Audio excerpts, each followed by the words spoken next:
Bon après-midi, bon début de sabbat à tous. Donc, on se retrouve pour le résumé de la leçon numéro 2. Et le titre de la leçon, c'est la puissance d'un témoignage personnel. Alors, avant de commencer ce résumé, nous allons prier ensemble.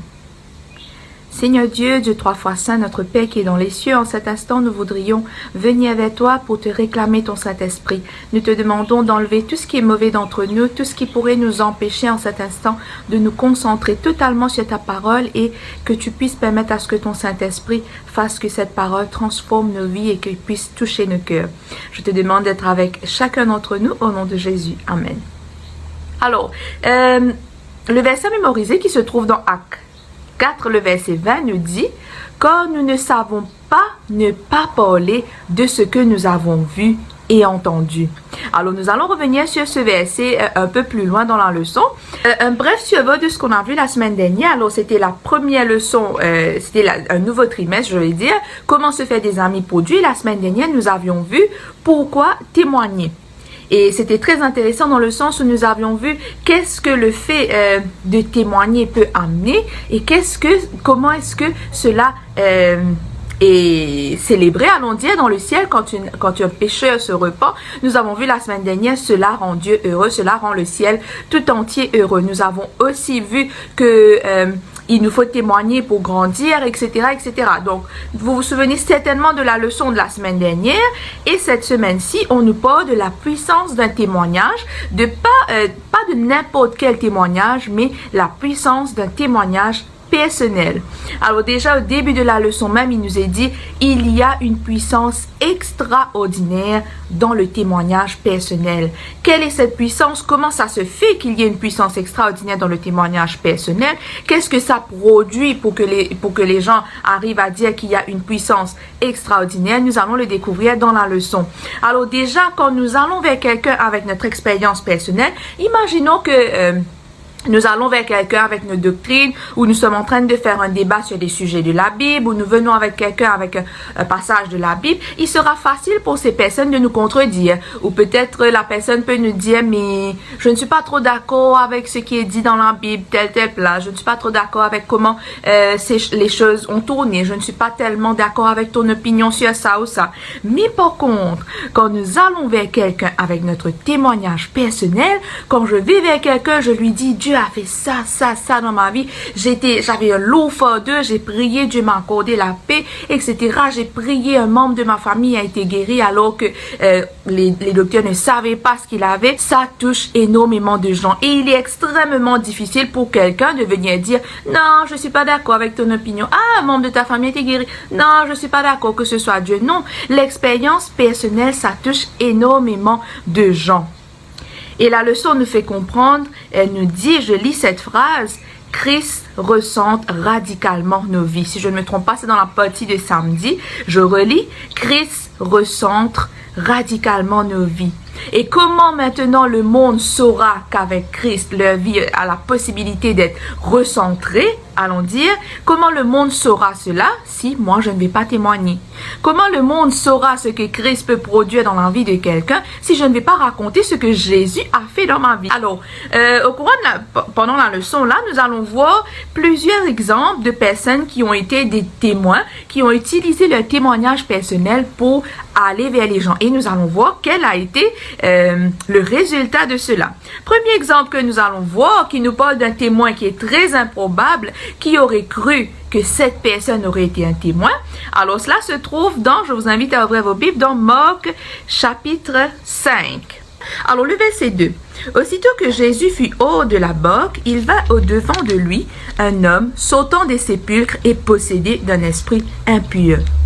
Le verset 3, cet homme avait sa demeure dans les sépulcres et personne ne pouvait plus le lier, même avec une chaîne.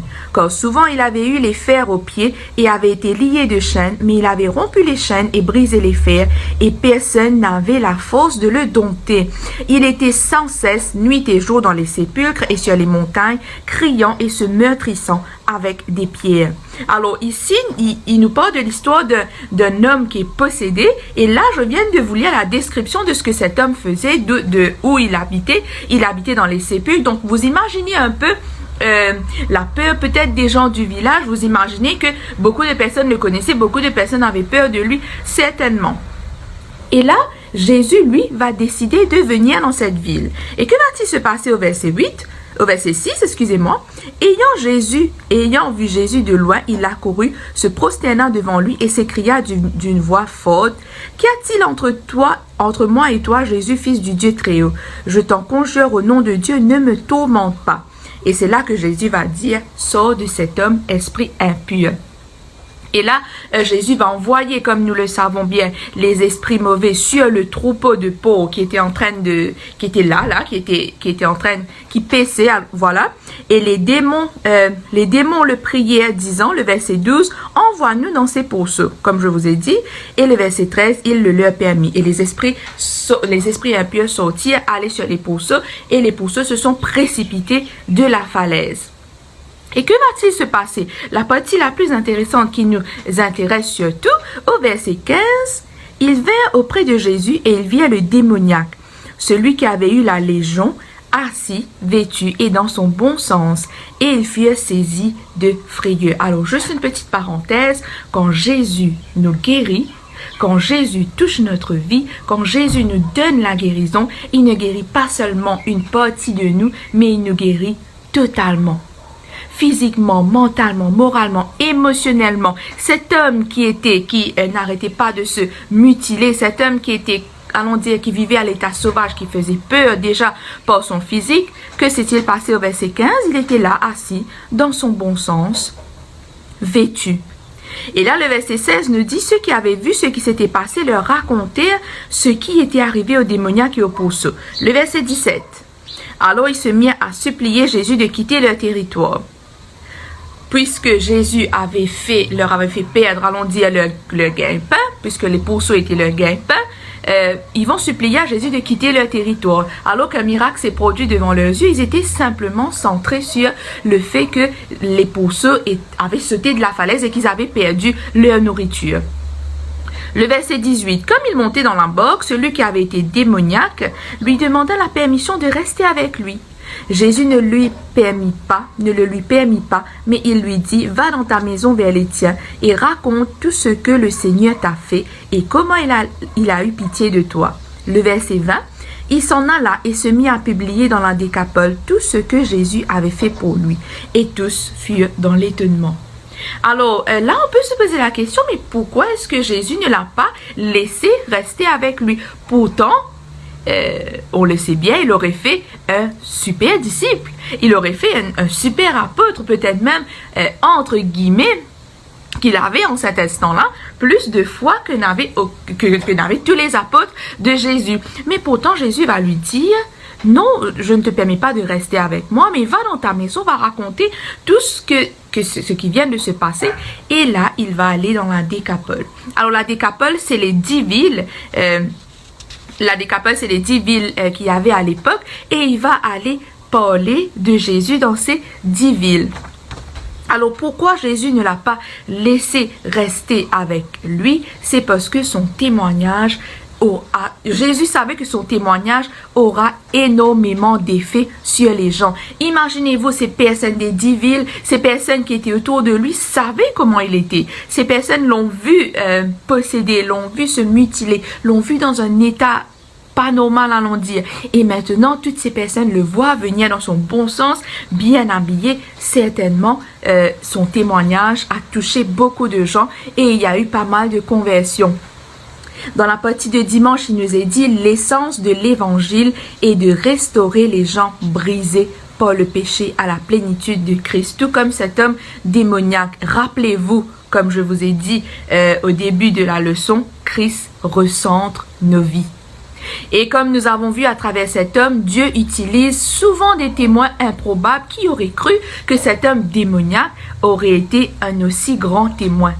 Dieu utilise souvent des témoins improbables qui sont transformés par la grâce pour faire une différence dans le monde. Alors cet homme, avec simplement, Jésus ne va pas lui dire va prêcher sur les lois de Moïse, sur la Torah, sur tout ce qu'il y avait. Non, le verset 19 nous dit très bien, va dans ta maison vers les tiens et raconte-leur quoi? Tout ce que le Seigneur t'a fait et comment il a eu pitié de toi. Cela suffisait pour amener des gens à la conversion, pour toucher le cœur des gens. Et là, on peut se poser une question, mais comment se fait-il qu'il était si zélé à raconter son témoignage quand nous le comparons avec nous? Mais il était vraiment zélé pour aller dans les 10 villes, c'est qu'il y avait certainement un zèle en lui. La réponse est simple. Il avait rencontré Jésus. Il a laissé Jésus le transformer. Et c'est notre problème à nous. Je vais le dire franchement, je ne sais pas pour vous, peut-être moi, mais c'est notre problème à nous. Nous avons rencontré Jésus. Nous connaissons Jésus. Nous connaissons la puissance de Dieu. Nous connaissons la Bible. Nous avons vu ce que Jésus a fait dans nos vies, mais notre zèle, il est où?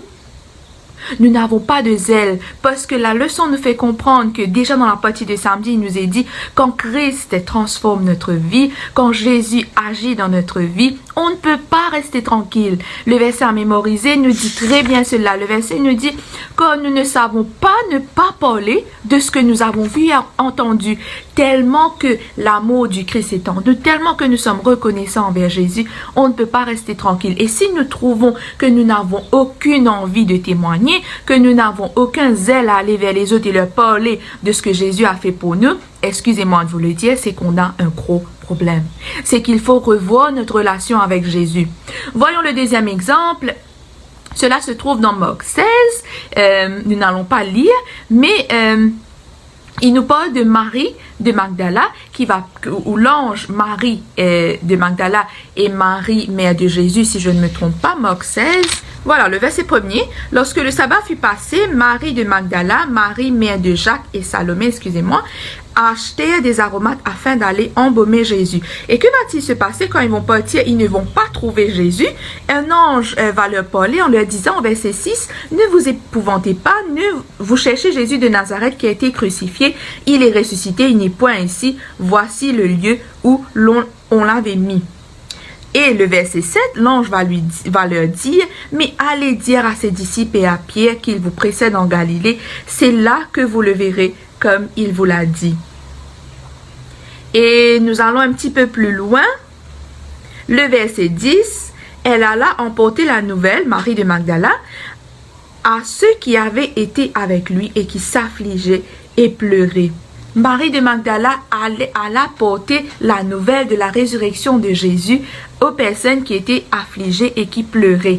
Et nous aussi, nous savons que nous servons un Seigneur, un Jésus qui est ressuscité. Notre Dieu n'est pas mort et est resté mort dans la tombe. Non, notre Seigneur, il est mort et il est ressuscité. Et tout comme Marie de Magdala, nous devons nous hâter d'aller raconter cela aux autres personnes autour de nous, aux autres personnes qui dans le monde sont tristes, qui sont découragées, qui se disent « Je n'ai absolument personne vers qui me tourner. J'ai perdu un être cher et ils sont vraiment affligés parce qu'ils ne savent pas qu'ils pourront certainement retrouver cet être cher un jour. Ils ne connaissent pas la puissance de la résurrection. Donc, c'est notre devoir, tout comme Marie, de nous hâter d'aller raconter le Jésus ressuscité que nous connaissons. Ensuite, la leçon nous parle de Pierre et Jean. Et nous allons voir cela dans Actes 4, le verset 1 à 20. Alors, nous n'allons pas tout lire, mais juste pour nous mettre un peu dans l'histoire, Pierre et Jean étaient en train de parler au peuple. Pierre et Jean prêchaient au peuple. Et bien sûr, les sacrificateurs n'aimaient pas cela, parce qu'ils prêchaient un Jésus qu'ils avaient crucifié quelque temps de cela. Alors, voyons au verset 2, voyons un peu le sujet de leur témoignage. Mécontents de ce qu'ils enseignaient le peuple et annonçaient en la personne de Jésus la résurrection des morts. Donc, à travers la résurrection de Jésus, Pierre et Jean venaient vers les personnes, vers le peuple pour parler de Jésus, pour parler du fait qu'il soit ressuscité et pour enseigner la résurrection. Alors, le verset 4 nous montre le résultat de leur témoignage. Dites-vous bien que Pierre et Jean, nous allons voir un petit peu plus loin, je vous lis ce verset. Le verset 13. Lorsqu'ils virent l'assurance de Pierre et Jean, ils furent étonnés, sachant que c'étaient des hommes du peuple sans instruction. Alors, dites-vous bien que Pierre et Jean, ils n'étaient pas comme Paul. Paul avait reçu Paul avait été éduqué d'une façon extraordinaire. Allons dire, il avait été éduqué au temple, il connaissait la loi par cœur, mais Pierre et Jean, c'était des hommes ordinaires. Pierre était pécheur, Jésus l'avait appelé pendant qu'il était en train de pécher, donc c'était des gens ordinaires, c'était des gens sans instruction, comme nous le dit le verset 13, mais pourtant, ils venaient et ils prêchaient avec une puissance extraordinaire, comme nous avions vu dans le trimestre dernier, ce que la parole de Dieu produit en nous, que nous soyons peut-être des gens sans intelligence, la sagesse que Dieu nous accorde nous permet de surpasser même des personnes qui ont peut-être fait énormément d'études. Dieu nous accorde sa sagesse et c'est avec cette même sagesse qu'ils sont allés prêcher. Et qu'est-ce qu'ils prêchaient? Ils ne prêchaient pas la Torah, ils ne prêchaient pas la loi parce qu'ils ne, allons dire, ils ne maîtrisaient pas toutes ces choses comme Paul.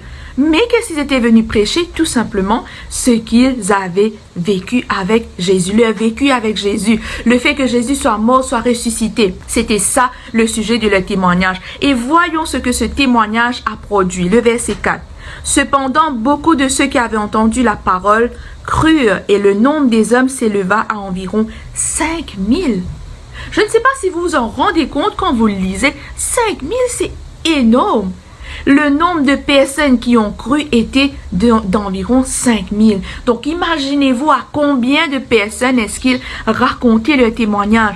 Nous devons nous mettre en tête que quand nous faisons un témoignage, quand nous parlons d'un témoignage personnel, ça a un effet incontrôlable. C'est quelque chose qu'on ne peut pas contrôler. Je vais raconter mon témoignage à X, X sera fortifié par cela, X pourra peut-être raconter ce même témoignage à d'autres, raconter son propre témoignage. C'est une chaîne sans fin et c'est ça qui est merveilleux dans la chose, dans le fait de pouvoir témoigner. Et le verset 8 nous dit: alors Pierre, rempli du Saint-Esprit, leur dit, chef du peuple et ancien d'Israël, rempli du Saint-Esprit, quand nous irons témoigner, quand nous allons témoigner, il est important de demander à Dieu son Saint-Esprit. Et rempli du Saint-Esprit, nous saurons déjà quoi dire. Rempli du Saint-Esprit, nous allons témoigner de ce que Jésus a fait pour nous. Alors le verset 10, 11, 12, nous voyons que nous pouvons le lire.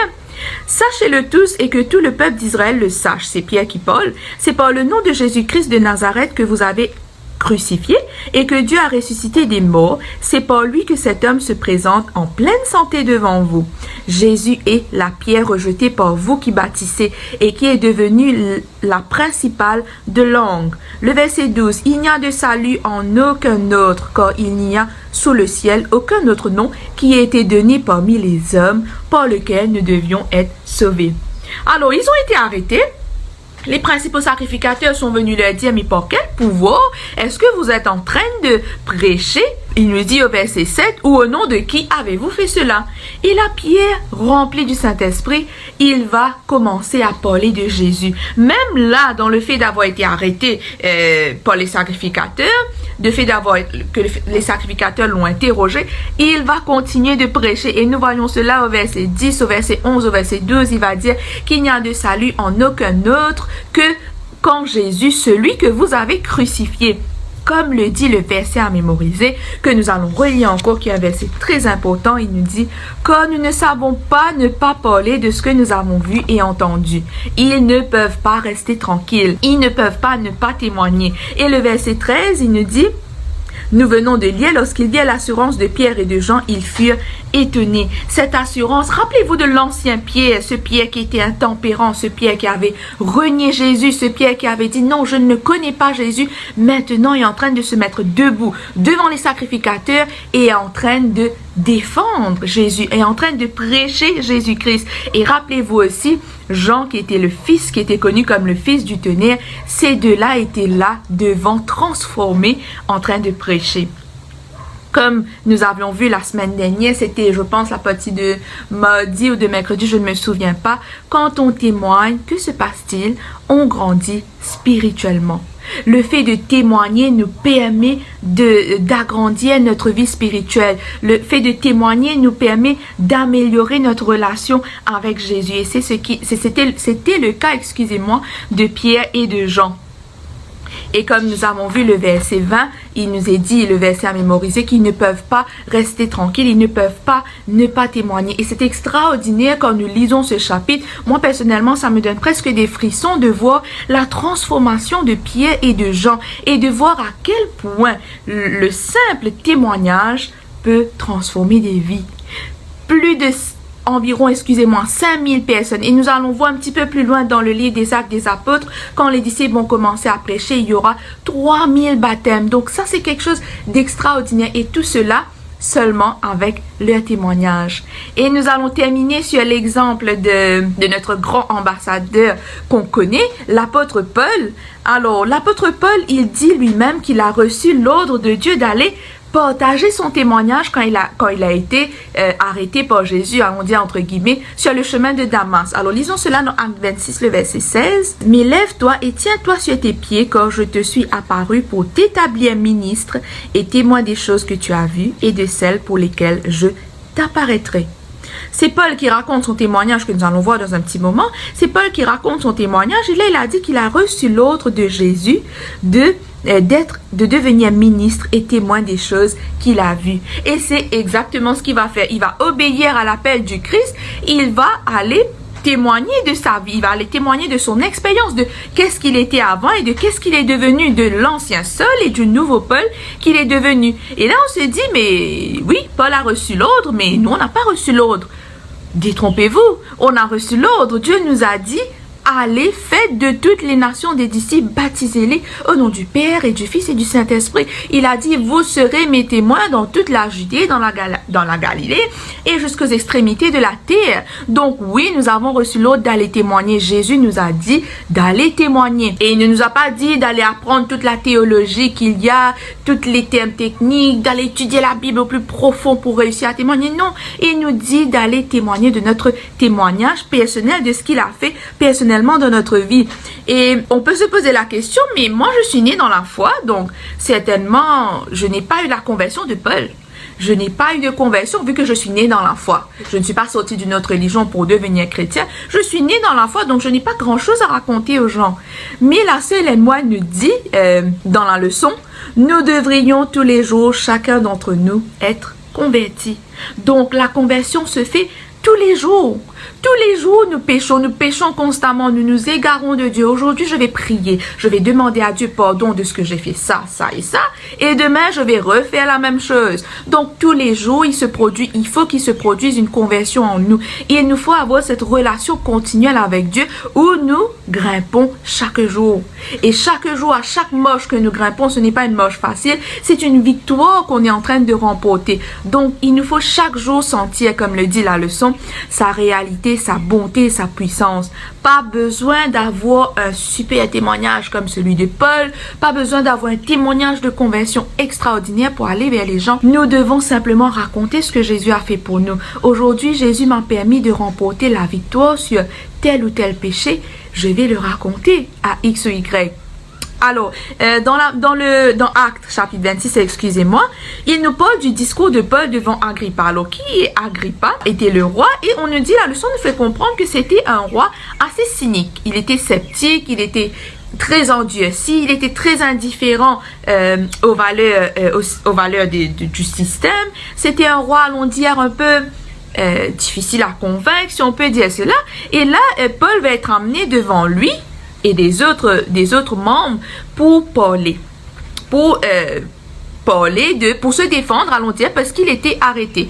Et là, Actes chapitre 26 nous parle du discours de Paul. Donc, si vous avez l'occasion de lire, vous pouvez le lire. On ne va pas passer sur tout le chapitre, mais c'est un puissant discours. Que va dire Paul dans ce discours? Tout simplement, nous pouvons lire le verset 2 déjà. Il va dire, je m'estime heureux, roi Agrippa, c'est Paul qui parle, d'avoir aujourd'hui à me justifier devant toi de toutes les choses dont je suis accusé par les Juifs. Paul est arrêté, il est amené devant le roi, il ne connaît pas sa sentence, il ne sait pas si on va le mettre à mort, il ne sait pas ce qu'il attend devant. Qu'est-ce qu'il dit? Je m'estime heureux. Pourquoi est-ce qu'il s'estime heureux? C'est tout simplement que le fait d'avoir été amené devant le roi le permet de raconter son témoignage. Le fait d'avoir été là, le fait de qu'on lui demande de se justifier, de justifier ses actions, eh bien ça lui donne l'occasion de témoigner et Paul est heureux de témoigner. C'est cette même joie que nous devons avoir. Et pourtant, il était dans une situation très difficile. Il était dans une situation où il ne savait pas ce qu'il attendait demain. Mais pourtant, il était heureux de pouvoir se justifier parce que ça le permet de raconter son témoignage. Et c'est exactement ce qu'il va faire quand on continue de lire. Il va raconter comment Jésus l'a arrêté sur le chemin de Damas, comment est-ce qu'il était un persécuteur. Et comme nous venons de lire, il va raconter qu'il a reçu l'ordre au verset 26 au verset 16, excusez-moi, où il a reçu l'ordre d'être ministre et témoin des choses qu'il a vues. Et à notre grande surprise, le verset 28, que va dire le roi Agrippa? Et Agrippa dit à Paul, tu vas bientôt me persuader de devenir chrétien. Boum! C'est quelque chose d'extraordinaire. Je sais pas, moi ça me donne vraiment carrément des frissons. Le roi Agrippa, ce roi cynique, sceptique, ce roi indifférent, ce roi endurci, après avoir entendu simplement l'histoire de Paul, ce qui s'est passé, comment est-ce qu'il a été converti, que va-t-il dire? J'aime bien cette phrase, ça me donne beaucoup de frissons.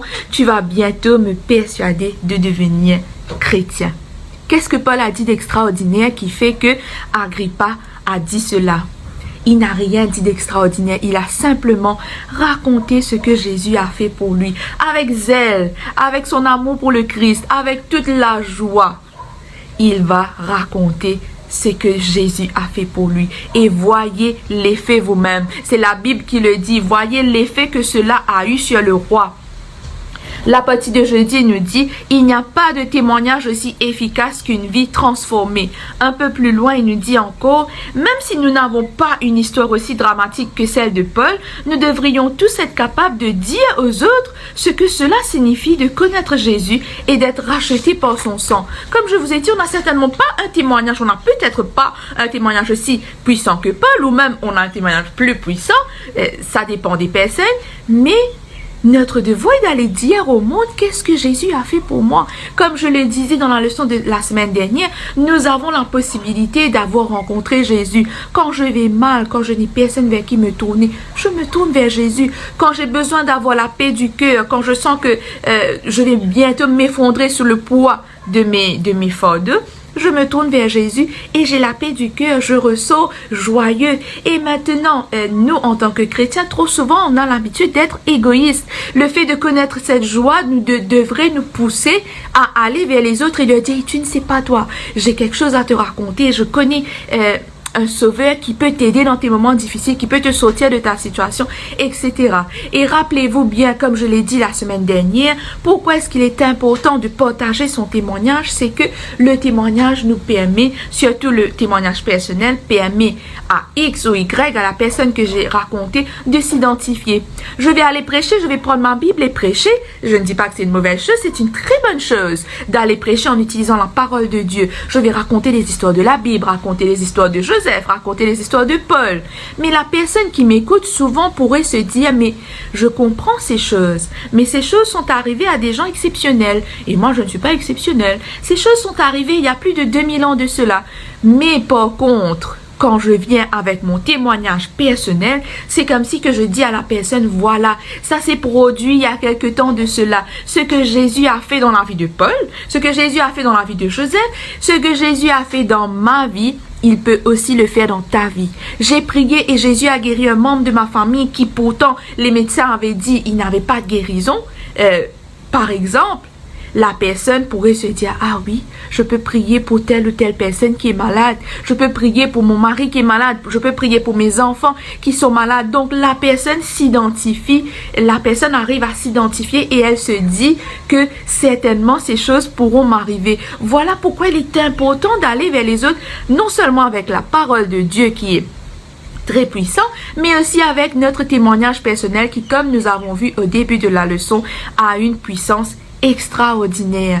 Et nous ne pourrons pas contrôler l'effet que ça aura. Comme Dieu nous a dit, fais un pas et moi je ferai le reste. Dieu nous demande d'aller et Dieu fera le reste. Dieu nous demande de semer, de planter et nous verrons ensuite les résultats de cela. Alors j'espère que cette leçon vous aide et Tout comme cette leçon m'a aidé à comprendre qu'il est important, il est temps que nous nous bougeons pour aller témoigner. Donc, rappelez-vous bien cet homme démoniaque. Jésus lui a dit d'aller partager cela à toute sa famille. Mais qu'est-ce qu'il a fait?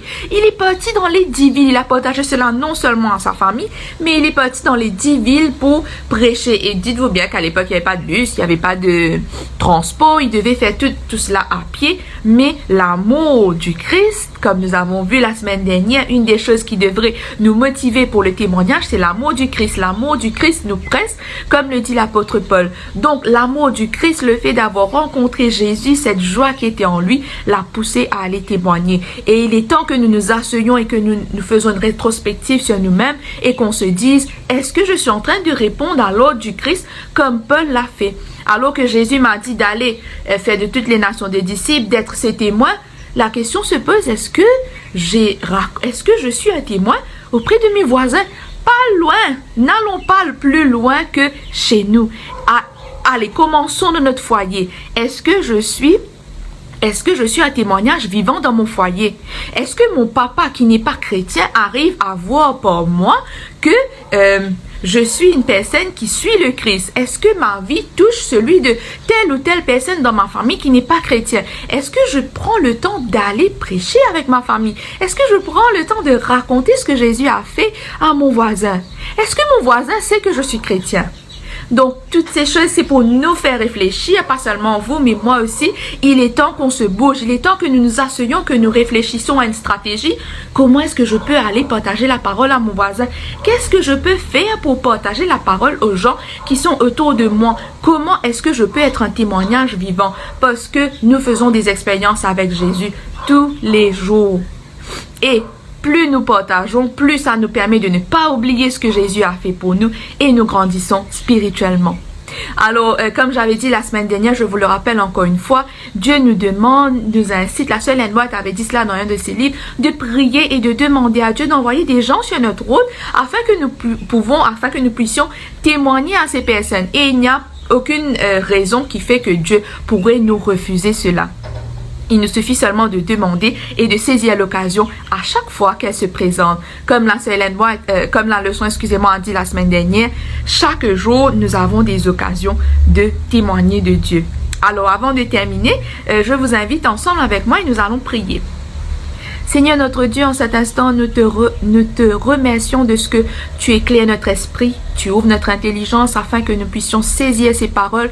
Tu nous montres que nous devons être des témoins, que nous devons commencer dans notre foyer, dans notre voisinage. Tu nous as donné de quoi aller vers les autres parce que nous faisons des expériences avec toi tous les jours. Mais aide-nous, Père, afin que ces leçons puissent non seulement être intéressante pour nous, pour nos oreilles, mais que ces leçons puissent nous transformer, que nous puissions te laisser transformer notre vie, notre âme, notre esprit, et que nous puissions répondre à l'appel que tu nous as donné, qui est de témoigner.